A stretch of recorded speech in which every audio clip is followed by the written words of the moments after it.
Hi, I'm Farhana Shahid, an incoming PhD student at Cornell. Today I'm very excited to share about our recent work on dengue epidemic in Bangladesh.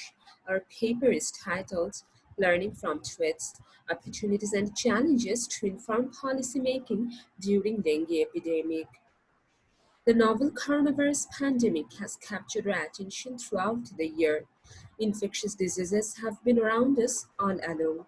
Dengue is a mosquito-borne infectious disease that ravages the countries worldwide almost every year. In 2019, dengue infected the record highest people across the globe. However, the low-resource countries are hit hard in the face of such infectious diseases. Poor government infrastructure, poor access to government health data complicate this crisis response plan within low-resource communities. Even social media-based disease surveillance is difficult within these regions due to low internet penetration and poor adoption of social media services. In the face of these challenges, we turn our attention to the 2019 dengue epidemic in Bangladesh. Through our work, we address two research questions. What can dengue-related tweets reliably tell us about the public health issues in Bangladesh, and how Twitter data can guide public health policy for dengue epidemic in Bangladesh? To find answer, we collected around 28,000 dengue-related tweets in the context of Bangladesh using TweetScraper. Then we applied by-term topic model to identify the topics that captured public attention during the epidemic. Besides, we used different text mining techniques to extract information about locations, hospitals, number of dengue cases, and blood donation requirements for critical dengue patients. In addition, we collected dengue-related data from government health reports.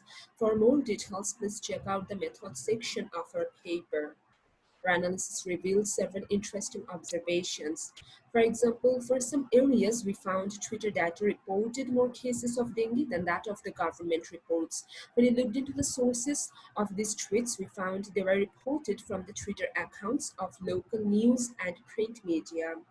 Besides, by analyzing the tweets, we observed a significant rise in the cases of dengue following Eid al-Azha, which is one of the largest religious festivals among the Muslims worldwide. During this time, people travel to celebrate Eid with their family members and relatives, and with people, infectious diseases travel too. Moreover, we found women died more of dengue than men, and when we analyzed the blood donation related tweets, we observed significantly greater demand for Rh negative blood groups during dengue epidemic than that of the non-epidemic period. Apart from this, there are other interesting findings from our work. To learn more, please have a look at our main paper. Now, if you think about the implications of these findings, then in many cases, Twitter data can reveal the shortcomings in government health reports.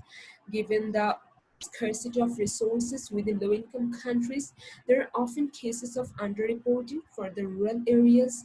However, integrating and verifying information from trusted news media can give us a better picture of the epidemic across the country.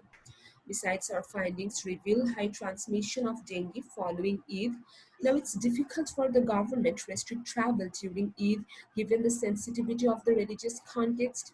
However, the government can strengthen cleanliness measures at bus and railway stations because a recent government survey revealed high density of Aedes vectors at these places. Besides, public awareness should be raised so that symptomatic people avoid travel during this time.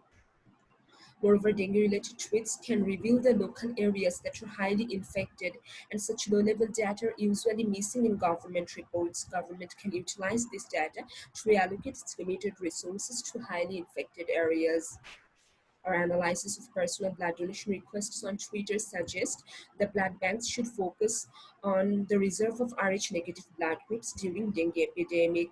Besides, public narrative about dengue on Twitter reveal several shortcomings in dengue diagnosis and treatment facilities. This can help the government identify areas for improvement and regulation. This is all from us today. If you have more query about our work, please feel free to reach us either during discussion or via email. Thank you.